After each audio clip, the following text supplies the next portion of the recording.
What's going on, you guys? Mason or Ramon here, and welcome back to Kaiju Figure Reviews. Now, today's Kaiju Figure Review is going to be on another NECA figure, and it is on the Godzilla King of the Monsters line. So, here he is. The NECA Rodan figure from Godzilla King of the Monsters. Now, this is actually NECA's first attempt of creating a Rodan figure, and I will say this, they actually did do a really good job, even though he does have his flaws. So, without further ado, I'm going to get straight into the detail.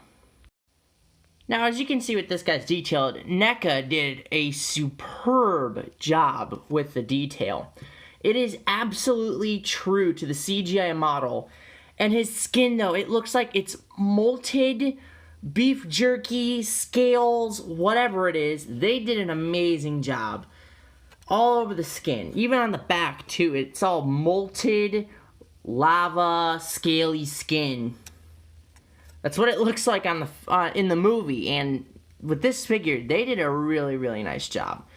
The eyes are actually incredibly tiny, and they may look derpy because, of course, the eyes are tiny. I mean, it's not highly noticeable. I will say that. Even his head, though, the head, they did a really nice job detailing the head, too. Because, you know, he does look like the fire demon came out of the volcano. The feet, even the feet are very nicely done. You can see the molted scales on his feet as well. And, of course, here's his tail. Did a really nice job on the tail as well. And they even gave him hands, too, which is really nice. Hands on the thing, hands on the figure, looks really cool. So yeah, detail on this guy is just absolutely amazing. It is stunning because of the amount of time and effort they put into making, or recreating his molted skin. Because he just came out of the volcano. Now for the paint job, on the other hand, it's accurate, but I think they could have done a little bit better. Now, the best thing about this is the brownish color on this guy. He was a very dark brown with a tinted red-orange to it on the upper parts of the skin. And if you look closely on his chest, you can see that there's like some gray dry brushing on his chest, as if it was like ash remaining on his chest. The eyes, they didn't give him eye color, they're just white. They're just white eyes with teeny tiny pupils. That's what they gave him with the eyes here.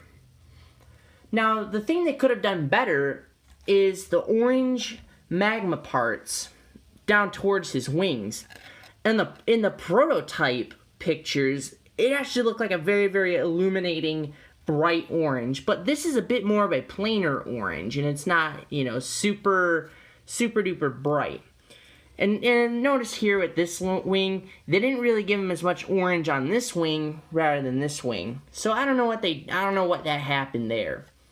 And the main thing that really bothers me is all these yellow spots.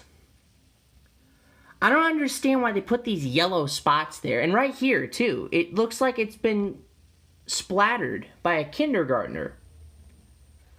So yeah, I don't know what the deal is about these yellow spots. Is it supposed to mean like it's ember or sparks or something coming off of his wings? Even on this side of the wing too, there's yellow spots all over. I'm not a fan of the yellow spots.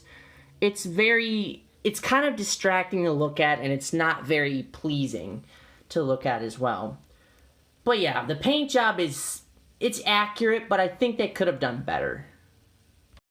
And now moving on to articulation. This guy only has 8 points of articulation, and this is where the quality control on this guy takes a turn. But it's not as bad as the Mothra. But I will show you anyway.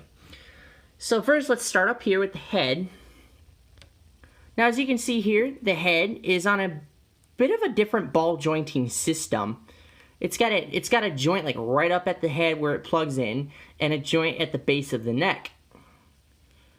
Or at the top of the neck. So, I mean, you can get him to look up that far, you can get him to look down, and you can do a full 360. So that's pretty cool. The neck, bit of the same thing. Goes up and down, left, right, full 360. So yeah, that's actually pretty cool. So with all these, you can get him to get a pretty decent range of motion. It's mainly for him to look straight ahead while flying, but if he's like this, then yeah, he's looking up. And you can have him look down this far. So yeah, the head range is actually pretty good.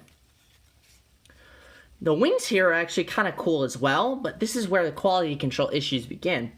Now let's start with the base of the wings. The base here, they're on hinges. You can get his wings to flap down this far, and it can't really go up due to the shoulder sculpting right here. You can't get the wings to go up that far. This is how far you can get his wings to go up. But his wings going down, on the other hand, are actually really nice. And you can also get them to rotate, but be careful. The wings are kind of brittle and they will collide into the body, so I wouldn't suggest doing it super often. I think with this wing it's a bit better. And they'll also collide in with the legs if they're not in the way. So you can get the wing to rotate a good amount.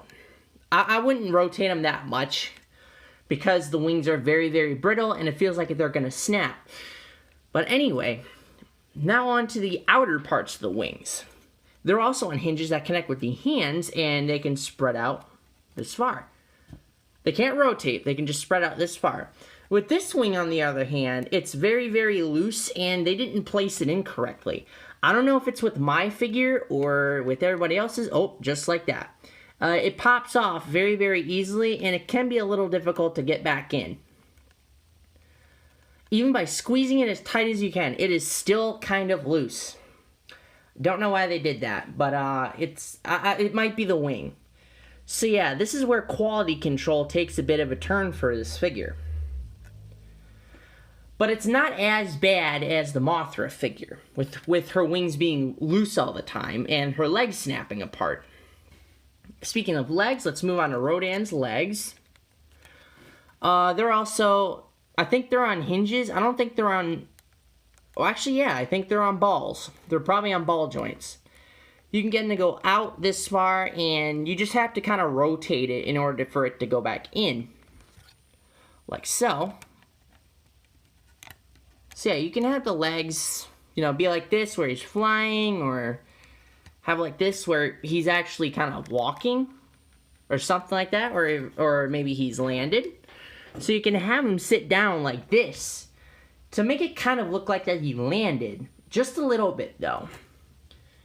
But, yeah, the other thing is his wings can't go out any further. They can only go out this far. Which is just fine. And it actually looks like he's in a flying pose. So, yeah, articulation on this thing, it's not much. But you can get some poses out of it. But this right here, this part of the wing, is where things are not that good with the articulation. So I might need to get a little bit of cement and, yeah, figure something out. So now to go over the accessories with this dude. Rodan actually does come with a couple accessories. And I'll show you. First, he actually comes with an alternative head. One where his mouth is open. The sculpt and whatnot is actually really, really cool looking. And he does have a really wicked tongue in there. It looks really, really nicely done. Next, he has a display base where he's coming out of the top of a volcano of Monarch Outpost 56 in reference to the 1956 film Rodan. He also comes with an explosion piece. Yeah, the paint job on this thing is a little weird, but if you want to get a little creative, you can shove a wire in the hole and get an LED light in there to make it look like he's actually coming out of the volcano. And also, he comes with a display rod. So yeah, nothing too special. Now here he is. There is Rodan on the stand. And he actually does look really cool. And the display stand that Rodan comes with is a little more diverse than the Mothra stand.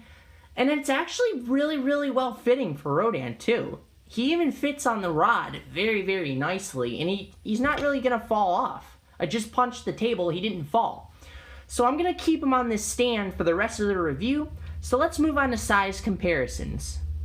First, here he is with the SH Monster Arts Fire Rodan, a Toho Rodan, and a Legendary Rodan. Quite the diverse differences there, you two. Here he is with the NECA Godzilla 2019. SH Monster Arts Godzilla 2019. NECA Mothra 2019. Revoltech Gauss.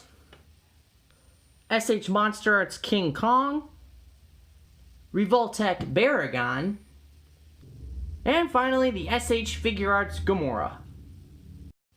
So overall, size comparisons are actually quite accurate and very interesting.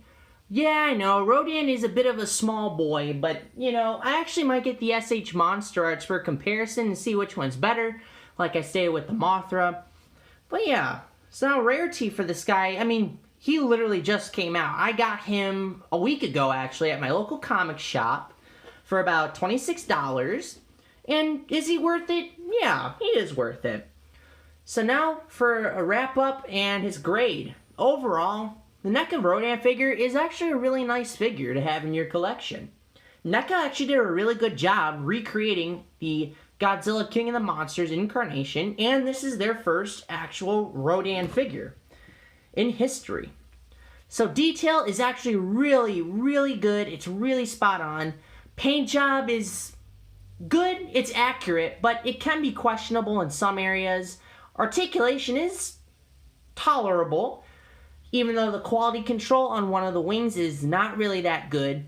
Accessories are really nice. The paint job on the explosion could be a little bit better, but it's a bit more diverse than the Mothra, and it's more sturdy for him to be held up on a stand. Size comparisons are quite interesting, and rarity is really common. So in the end, I'm going to give the NECA Rodan an 8 out of 10. An 8 because of the paint job, the yellow dots all over his body are questionable. It's accurate, but, you know, like I said, could have been better. And the articulation, it's just one of the wings that are very, very loose. It's nice, though. It's pretty cool, limited, and it's really loose. So yeah, 8 out of 10. And so that's it for this review. I hope you guys enjoyed it. Leave a like if you like this video. Comment below, tell me what you think about this figure and what you want to see next for a new Kaiju figure review. Be sure to hit the subscribe button and press the notification bell to get all notifications on my future videos. And so that's it. I hope you guys enjoyed this video. I will see you guys later.